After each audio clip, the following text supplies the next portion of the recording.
Bueno, el contenido de la presentación es amplio, digamos, no va directamente al tema de la transición energética, sino que aborda algunas cuestiones más que entiendo que es absolutamente complementario con la presentación excelente que realizó Fernando, sintético, siempre me encanta. Yo le robo muchas diapositivas, imágenes, porque me hacen pensar.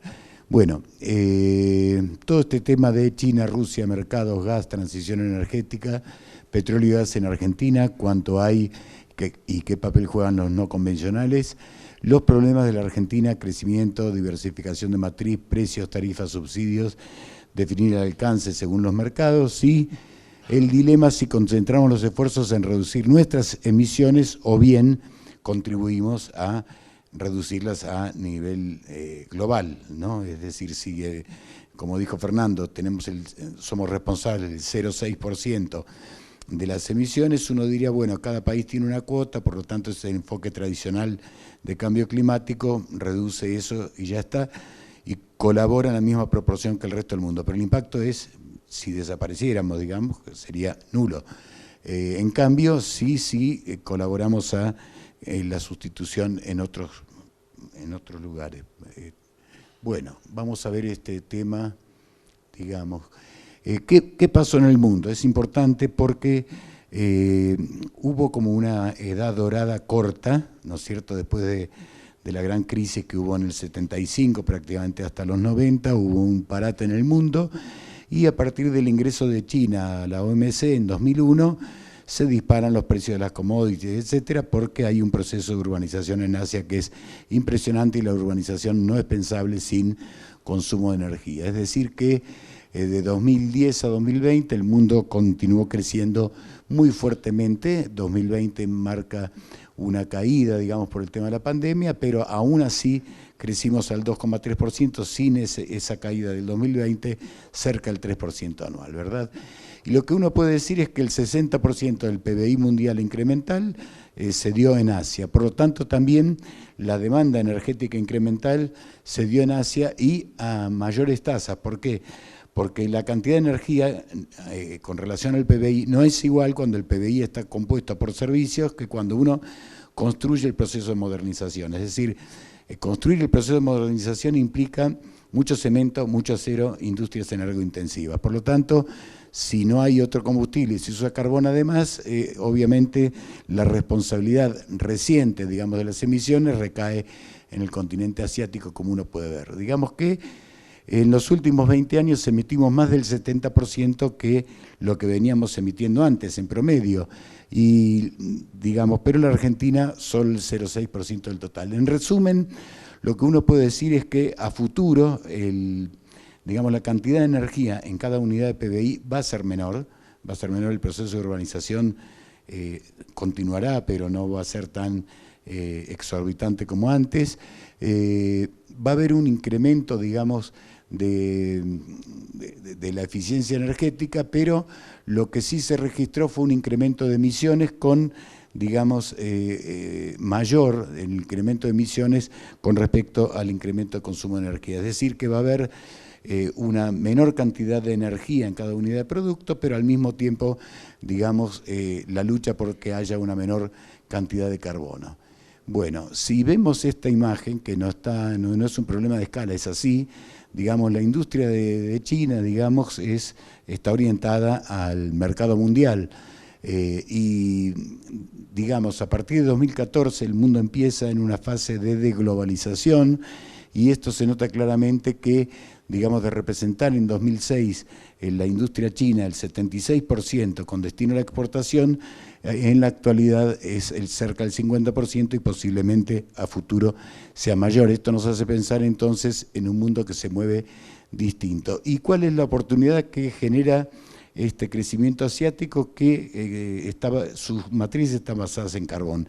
Si están basadas en carbón, pasar todo a renovable es muy costoso y muy difícil, digamos, porque como bien dijo Fernando, la gente confunde la matriz eléctrica con la matriz energética, digamos, no es lo mismo. Es decir, la matriz eléctrica es un tercio posiblemente de la matriz total y por lo tanto la transición es mucho más compleja, como ahora vamos a ver y las razones en detalle, ¿no?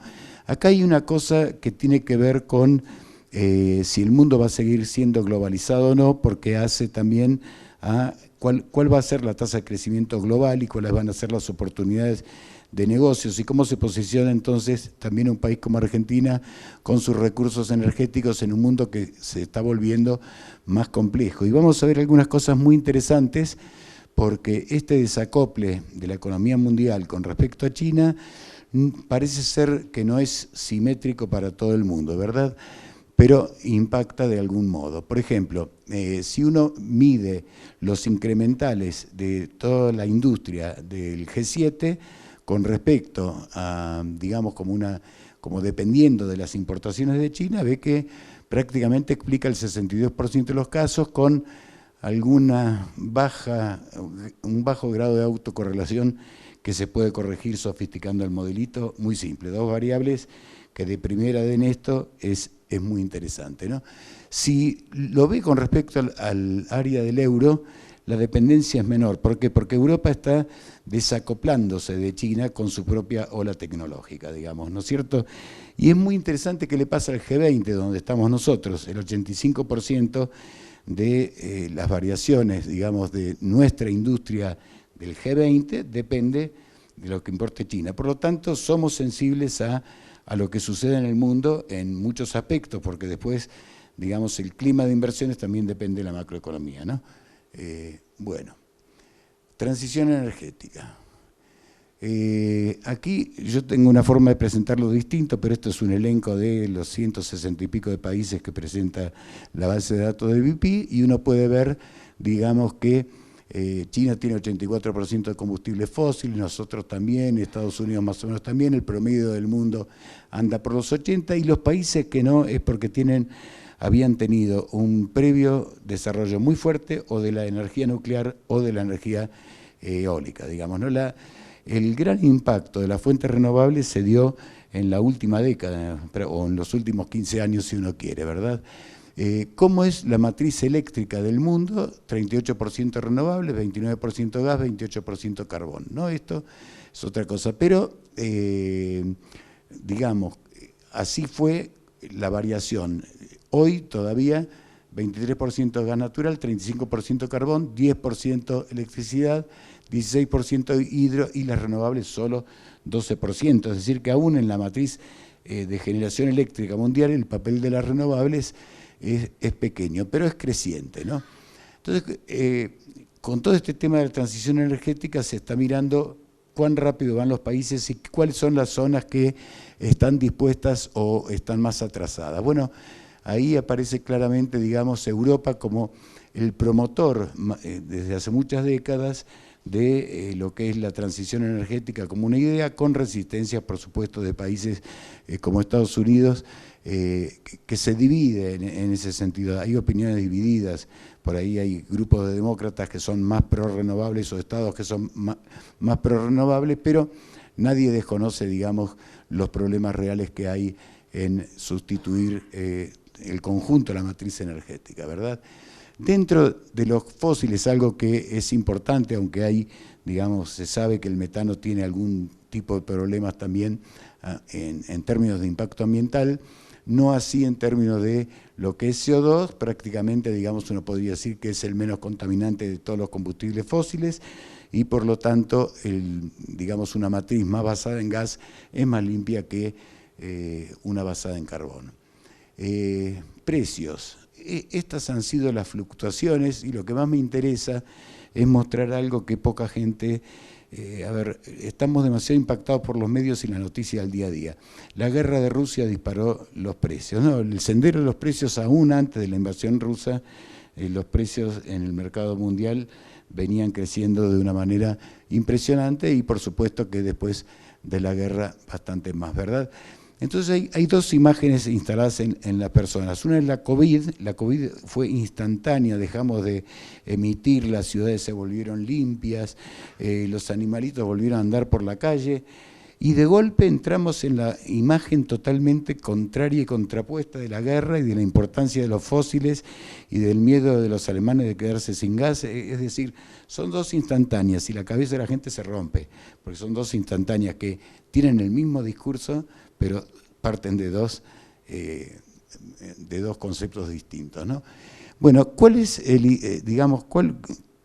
el racional de la transición energética? Es decir, ir hacia un mundo más eléctrico. ¿Por qué? Porque justamente el límite, digamos, de las renovables en la producción de energía es una parte de la matriz eléctrica, pero si cambiamos el conjunto de los artefactos y vamos a un mundo todo eléctrico, llamemos así automóvil eléctrico o bien que no podría ser el vector hidrógeno, etcétera, ¿verdad? Ahí estaríamos mitigando prácticamente en un 45% el problema de las emisiones, un 25% se tiene que lograr por eficiencia, no es tan sencillo, y el resto tiene que ver con otros vectores como hidrógeno, digamos, combustibles en donde hay, digamos, algún grado de captura, digamos, de CO2. Bien, el tema es de tal complejidad porque la gente da por hecho de que todo esto está al pie del mercado. Entonces, un primer problema es el almacenamiento de energía. Las renovables son intermitentes. Hay formas de almacenar energía, pero esos grandes parques de batería suponen una actividad extractiva impresionante y problemas técnicos de escala. Es decir, almacenar una casa Tesla tiene una habitación de este tamaño llena de baterías, ¿no? Es una casa que tiene más o menos la disposición de una heladera, un televisor, etc. Bueno, después está el tema de la cantidad de mercados de hidrógeno que se supone cuando todavía hay serios problemas para desarrollar el hidrógeno a escala masiva, digamos. Es decir, estamos hablando de 20 o 30 años. En 20 o 30 años puede ser que sí, pero no en el mediano plazo. Luego está el tema de los precios del carbono, es decir, aquí sí, es decir, el carbon tax o el instrumento para encarecer el combustible fósil y entonces prácticamente obligar a dejar de usarlo, es muy distinto los senderos que suponen los que modelan, digamos, la transición energética para los países desarrollados que para los países que no lo son. Entonces, ahí vamos a entrar en un mundo de energía muy cara en donde aparece, digamos, la posibilidad de la competencia, porque si la energía es muy cara y uno entra con energías más livianas en los países que no tienen agendas de decarbonización tan fuerte, es una oportunidad para Argentina que hay que pensarla muy bien. Entonces, la transición energética no depende solamente, digamos, de una voluntad, depende de la tecnología de producción y demanda de hidrógeno, del parque vehicular, si va a ser eléctrico, con baterías. Todo el mundo tiene la experiencia de que carga su celular cada día. No me quiero imaginar lo que es un automóvil, digamos, cuando empieza a declinar la carga de la batería, ¿no? Los teléfonos, cuando uno los compra, cargan rápido, al paso del año no. Esos son problemas tecnológicos que no están del todo resueltos. Digamos, Elon Musk puede decir muchas cosas porque mueve en Twitter millones y fortunas con las criptomonedas y puede invertir en una cantidad de innovación, pero en el mercado el rendimiento todavía no está y está por verse, digamos, ¿no? Las industrias y tecnologías de sectores energointensivos, como producir acero y cemento a partir de hidrógeno, está en estudio, pero no está disponible. Es decir, si yo mañana tomara la decisión de hacer cualquiera de estas cosas, no tendría siquiera toda la tecnología y los niveles de producción necesarios para hacerlo.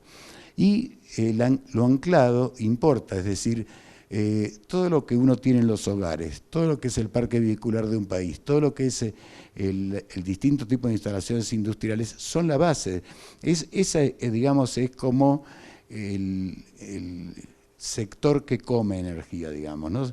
Es como una máquina humana creada por los seres humanos que son los que consumen energía. Así como nosotros tomamos distintos tipos de alimentos dentro de nuestro cuerpo, el cuerpo de la sociedad industrial y posmoderna con sus servicios supone una base de consumo. Ese es el problema principal de la transición energética, porque si yo quiero ir por más y realmente ir a un escenario de cero emisiones, tengo que pensar que hay que renovar todo ese parque. Para las industrias que los producen es fantástico porque entra dentro del ciclo de vida de los productos, entonces se agota uno y pasa a otro.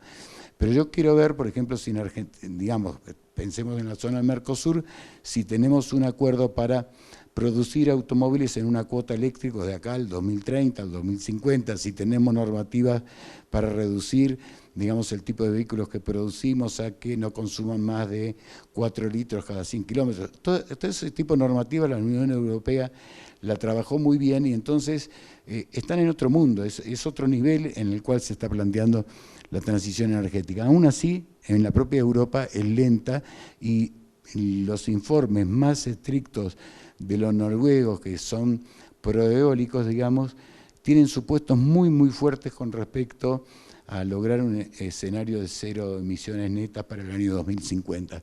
Son muy extremos y los vamos a ver. Así que, para ir acelerando, digamos, la gran transición energética tiene costos hundidos y anclajes, y nadie, aunque quisiera, está en condiciones de cambiar su automóvil, digamos, a gasolina o a gasoil por un automóvil eléctrico de la noche a la mañana, aunque el 100% de la oferta fuera de autos eléctricos que todavía hoy son importados, ¿no?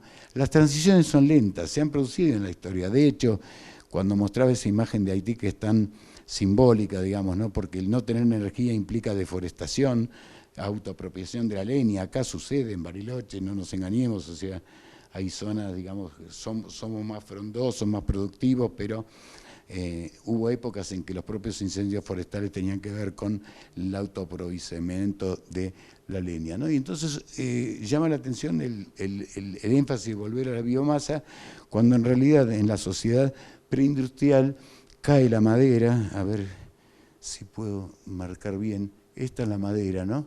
Decae porque se usa el carbón.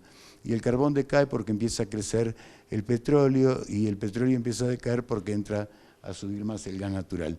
Esa transición es lógica, es decir, ha sido muy lógica. El mundo se ha ido descarbonizando, ha ido vía petróleo y después gas natural y después, por supuesto, a través de las renovables. Y entonces son lentas por naturaleza. Aún los escenarios, digamos, más exigentes, como puede ser el de la BP de cero emisiones, supone que el gas sigue creciendo y por ahí decae hacia el 2050 un poquito, ¿no? El escenario extremo de 2050, dentro de los fósiles, supone cantidades más o menos constantes, crecientes en una parte y después constantes de gas natural, mientras que para el caso del petróleo y del carbón decaen, ¿no? Pero al mismo tiempo están suponiendo una enorme inversión en eólica, en solar y en otras fuentes, ¿no? Y además esto es muy interesante porque suponen que de 2020 a 2050 la demanda energética no crece prácticamente, es decir, se aplana. Esto es muy racional si uno piensa que el supuesto que tiene atrás. ¿Cuál es el supuesto que tiene atrás? Es la industria 4.0, es decir, todo conectado y automatizado, entonces un mundo de producción industrial eléctrica, con bajas emisiones de carbono, etcétera, etcétera, y por eso puede suceder. Pero tiene inconsistencias cuando uno lo analiza por dentro, porque tiene el sector industrial creciendo a tasas altísimas, y aquellos que estudiamos economía sabemos que el PBI está compuesto de bienes heterogéneos, son muchos bienes, entonces no es lo mismo la cantidad de energía que hay en un par de zapatos que en una tonelada de cemento, que en una tonelada de acero, que en una tonelada de cobre, o en la producción de un automóvil o de un electrodoméstico. El PBI lo medimos como si fuera todo igual, y los cambios dentro de una variable mutante son fundamentales para comprender la cantidad de carbono que hay en cada uno de ellos, ¿no? Así que bueno, aún en este escenario que es así, la demanda de gas natural crece, y cuando vemos el porcentaje que tienen las distintas regiones en consumo de gas natural para la producción eléctrica, vemos cosas interesantes. Norteamérica hizo esta evolución, digamos, entre el 85 y el 2018. Latinoamérica y el Caribe acá tenemos claramente la introducción en los años 90 del ciclo combinado, digamos, y luego una suerte de aplazamiento de eso por encarecimiento del gas.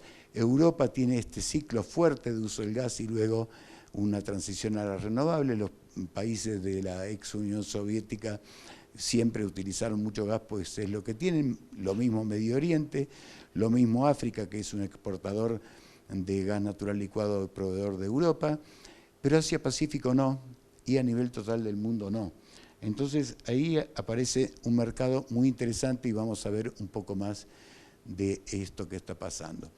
Voy a pasar muy rápido, pero las cantidades que Rusia, digamos, está exportando a Europa son muy importantes, pero ya venían decreciendo. Entonces acá hay una cuestión muy interesante que tiene que ver con el conflicto actual, y es que Rusia, digamos, si yo hiciera una prospectiva, mis mercados se van a ir perdiendo. ¿Por qué? Porque hay una fuerte política de sustitución de gas por renovables, es decir, es una meta política. Una meta política que es congruente para los países europeos, no necesariamente ni para Estados Unidos, ni para China, ni para el resto del mundo. Y ahí aparecen diferencias y tiene que ver con que ya hubo un movimiento previo de tratar de obtener seguridad energética a partir de renovables y depender menos del gas ruso. Tanto que la cantidad de importaciones, digamos, de GNL van subiendo, y vamos a ver aquí que, como decía también Fernando, digamos, los proveedores digamos, de gas natural licuado han empezado a crecer justo en los años 2019, 2020, 2021, y el 2023 y el 2025 se supone que van a ir creciendo cada vez más. Y Estados Unidos, de ser un país que importaba gas natural a partir de la explotación de no convencionales, está tomando una parte creciente, tanto que, digamos, en 2021 exportó más GNL que Qatar, que es un mar de gas que la única forma de sacarlo es vía GNL. ¿Qué es el GNL? Es gas enfriado. ¿Por qué se utiliza y por qué Qatar lo hace así? Bueno, porque cuando las distancias de donde está el yacimiento a los centros de consumo es muy grande por gasoductos, el GNL se convierte en una alternativa de utilizarlo. ¿Y qué supone, digamos, los 10 planes de la Agencia Internacional de Energía para resolver el problema de salirse de la dependencia con Rusia? Porque en el muy corto plazo, lo que está sucediendo ahora, por ejemplo, que hay un corte de gas en una planta de Ucrania y entonces no hay amenazas de desabastecimiento en Europa de muy corto plazo, esto les preocupa, digamos, como una amenaza real, quieren salirse de ese plano y bueno, tienen un plan que tiene que ver con utilizar más GNL de otras partes, tratar de ir a almacenamiento de gas, a reducción de oferta, y no todos los países tienen, digamos, la misma idea. Por ejemplo, Italia no podría renovar, digamos, con sus tasas de crecimiento de incorporación de renovables, todo el gas del que está dependiendo hoy de Rusia, ¿no? Países como Alemania piensan que con las renovables van a salirse de aquí al 2023 del gas ruso. ¿Esto qué tema genera? Uno muy importante. Desde bastante tiempo, pero sobre todo desde el momento que China sobrepasó las exportaciones de bienes de Estados Unidos en el año, yo diría que empezó este lío con la crisis del 2009, pero se acentuó al 2014, cuando vemos también en el mapa de la desglobalización, se empieza a ver esta pregunta: ¿quién va a dominar el futuro? ¿Estados Unidos, China, la Unión Europea? Es decir, hay bloques, hay una idea de bloques muy fuertes vinculados a este conflicto. ¿Por qué? Porque hay una aspiración muy vieja, y China de hecho financia esa infraestructura que se llama restaurar la vieja ruta de la seda en la nueva ruta de la seda. En términos geopolíticos esto significa que quien domina Asia y Europa juntos termina dominando el mundo, no hay con qué darle, es decir, es una vieja aspiración y tiene mucho que ver con este cambio que hubo en el mundo entre lo que es una concepción continental del imperialismo y una concepción marítima del imperialismo. Y le da solución a los dos, porque tiene todos los corredores marítimos y tiene toda esta unión de los mercados de China con los de Europa, y la puerta de entrada y la puerta de salida, ¿no es cierto?, de este corredor, estos son todos gasoductos, digamos, con orientación a China, futuros gasoductos planificados. Hoy por hoy hay uno solo, pero hay que tener en cuenta la fecha en que se inauguró, fue 2019, y ya está proveyendo una cantidad muy importante. Entonces da una respuesta a que, por ejemplo, si el Nordgas 2 no se construye, que es el gasoducto que le da, pensaba, digamos, ampliar Rusia para suministro a la Unión Europea. La Unión Europea quiere seguridad energética, desconfía de los rusos, etcétera, etcétera. Bueno, todo ese gas aparece con un potencial de ir hacia este lado. Y la guerra se está produciendo en este sectorcito. Ahí está Minsk, ahí está Moscú, digamos, ¿no? Es muy interesante porque pasa toda la infraestructura carretera, ferroviaria, gasoductos, es decir, es un punto crítico.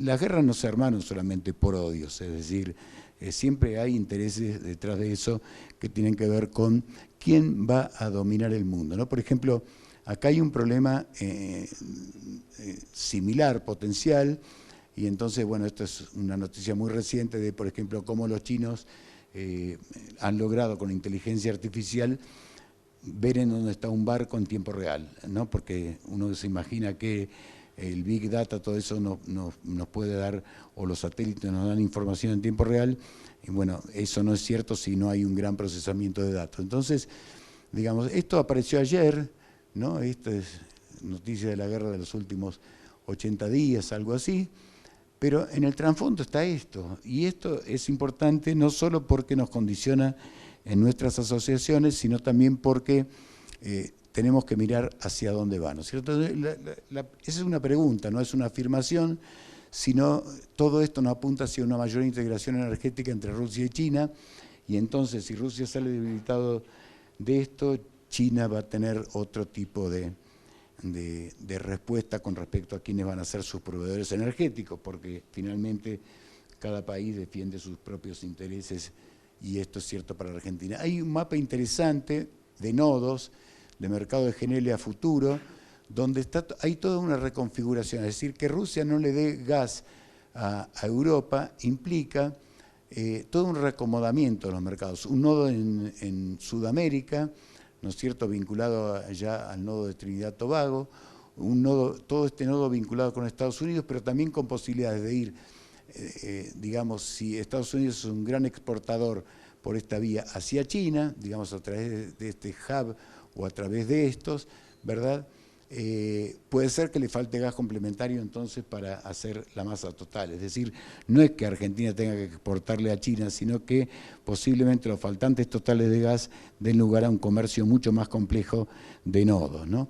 Y este nodo es el más grande, es decir, está así planteado por expertos en gas. Bueno, para ver simplemente cómo ha sido todo el comercio de GNL, vemos que China, digamos, se dispara para arriba y esto va a seguir, y que las cuotas, digamos, de este mercado están, digamos, Shell ha dicho que el mercado va a ser muchísimo más grande, y en ese sentido me parece que es una oportunidad para Argentina. Hay muchos, digamos, interrogantes. ¿Cómo se va a reconfigurar los mercados de mercancías, de energía? ¿Cuán rápido irá la transición energética, la industria 4.0, las tecnologías para hidrógeno? ¿Será costos razonables? ¿Cómo van a ser las tecnologías de almacenamiento en gran escala? Es decir, cuando las grandes industrias invierten mucho, finalmente solucionan. Asian Brand Boveri, por ejemplo, tiene tecnología de almacenamiento, pero siguen siendo chiches caros, porque son nuevos. Luego será, digamos, lo que tenemos certezas es acerca del papel de gas natural en la Argentina y las dificultades a resolver. Sobre la matriz, ya habló ampliamente Fernando, así que no voy a decir nada. Simplemente señalar que la Argentina ha hecho grandes progresos en términos de despachos renovables en este año. Por ejemplo, ya estamos en cerca del 15,4% de generación eléctrica, o 13, como uno quiera ver, acumulado al 2022. Vamos a ver qué resulta sobre finales de 2022, pero ha habido un importante avance. O sea, no es que la Argentina esté retrasada con respecto a las renovables. Pero cuando uno ve las cantidades de potencia, digamos, hidroeléctrica, eólica, solar, el nuclear y ve el tema de la matriz de combustibles fósiles, que en Argentina es 100% prácticamente todo esto tiene que ver con gas natural, salvo lo que tiene que ver con... no, esto es eléctrica, así que es 100% gas natural, ¿no? Entonces uno ve que 65% de la matriz ya es fósil, o sea que además de hacerlo con gas natural, lo estamos haciendo libre. No hay una urgencia, es decir, el mensaje sería como justamente no tener posiciones River Boca sin conocer los datos duros, ¿no? Bueno, la Argentina se supone que ha tocado un techo en las cuencas conocidas, ¿verdad? En cuanto a su curva de producción acumulada y lo previsible con respecto a cuáles son los recursos últimos en esas cuencas, obviamente no en otras, y por lo tanto va hacia los convencionales, ¿no? Digamos como que actualmente la oferta de petróleo proviene en su mayor parte de petróleo convencional, pero una parte creciente va siendo petróleo convencional, y en el caso del gas natural, claramente la Argentina, digamos, ya produce prácticamente por mitades gas no convencional y gas convencional. Bueno, ¿por qué es importante esto? Porque la Argentina no logró resolver, al contrario de lo que se pensaba, digamos que mucha gente dijo no, pero hubo una gran reducción de importaciones con respecto del 2015 al 2022. Bueno, uno ve que estos son picos de importaciones de gas natural netas de las exportaciones. Como comenzamos a exportar excedentes, hubo todo un mecanismo instaurado entre 2019 y 2020, digamos, disminuyeron, pero sigue siendo muy importante los picos, son cantidades que prácticamente son casi entre 40 y 50 millones de metros cúbicos día, lo cual es muy fuerte. ¿Y qué tiene que ver esto con nuestro problema de subsidios y de tarifas? Bueno, yo la voy a hacer breve para no abundar con datos, pero si uno mira el año 2015, 2016, 2017 hasta enero del 2022, tiene un tema que es que el precio monómico mayorista, es decir, lo que pagan las compañías eléctricas por la energía eléctrica, no cubre el total del costo de producción. El costo de producción ha sido, en dólares, al tipo de cambio oficial, se ha ubicado en torno a los 70, a veces casi hasta los 80 dólares por megavatio hora. Pero eso no lo paga la demanda.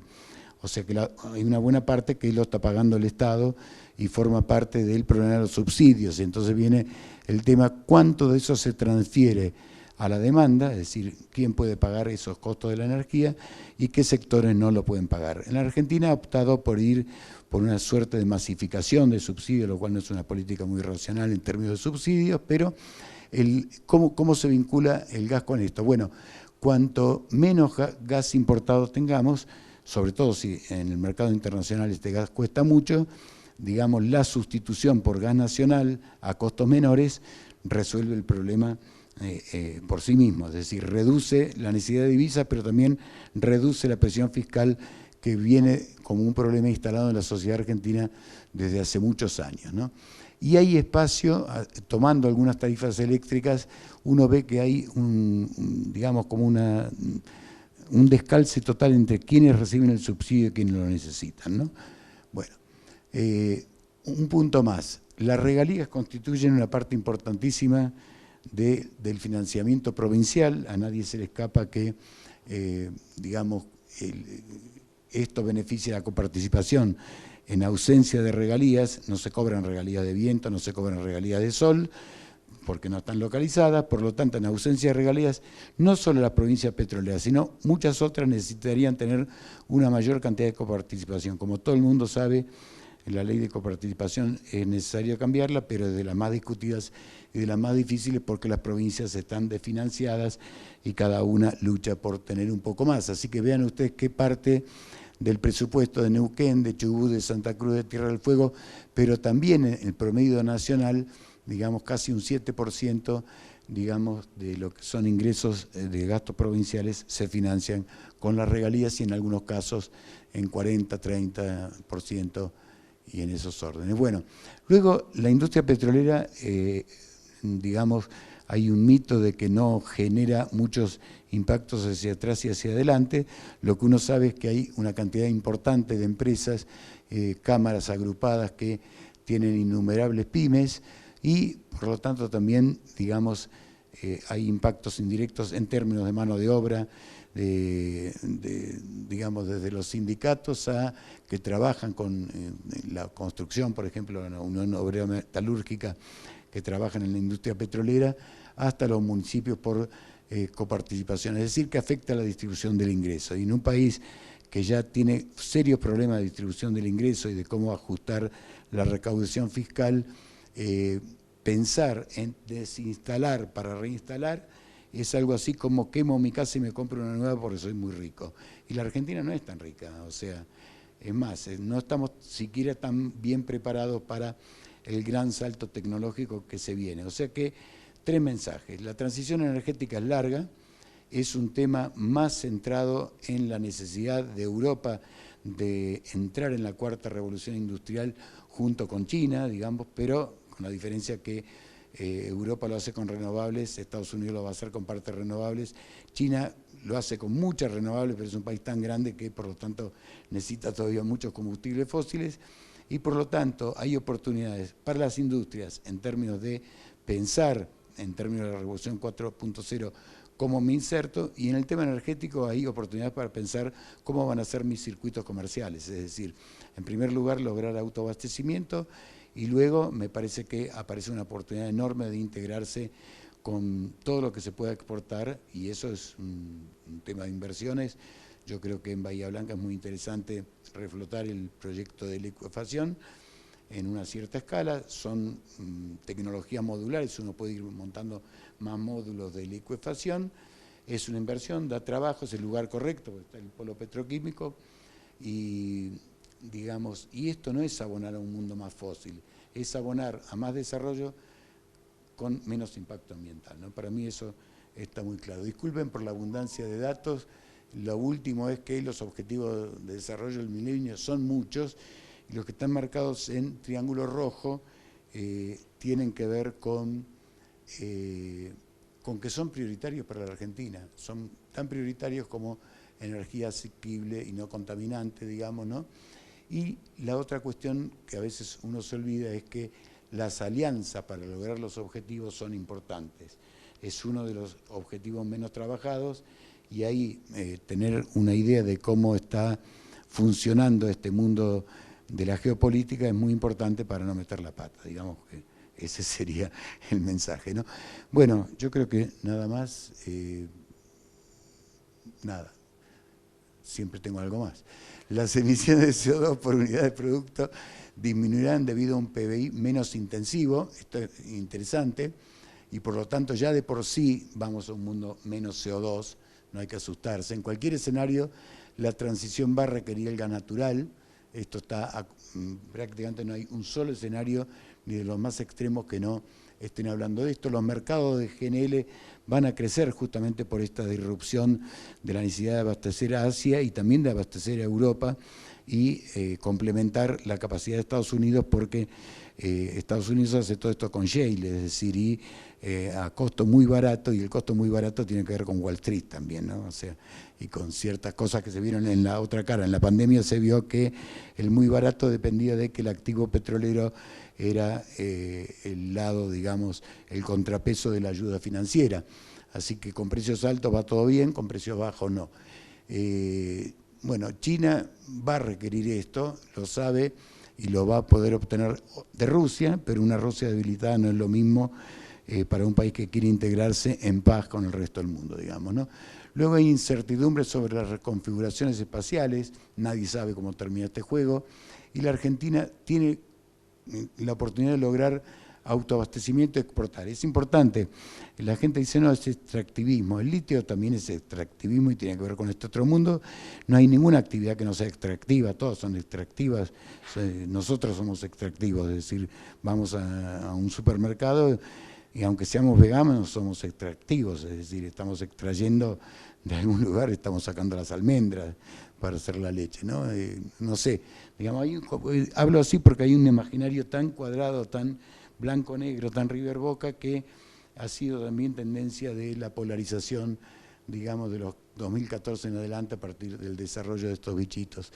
Bueno, y entonces Argentina tiene esta oportunidad, necesita las divisas, las necesita ciertamente, porque Argentina es un país que exporta una gran cantidad de bienes, soja principalmente y aceites, pero hasta eso, digamos, puede mermar o haber alcanzado un techo, necesita diversificarlo, no hay que tenerle miedo a eso.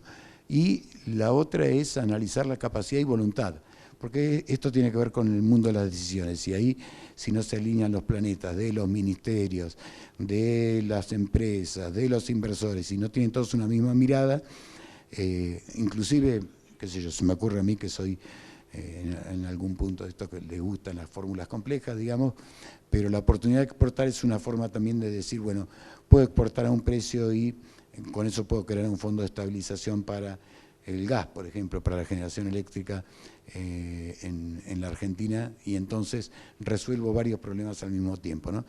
Pero bueno, no hay soluciones simples para temas complejos, por eso, perdonen el tiempo que usé, pero quería mostrar esta complejidad con datos duros. Bueno, muchísimas gracias y no molesto más.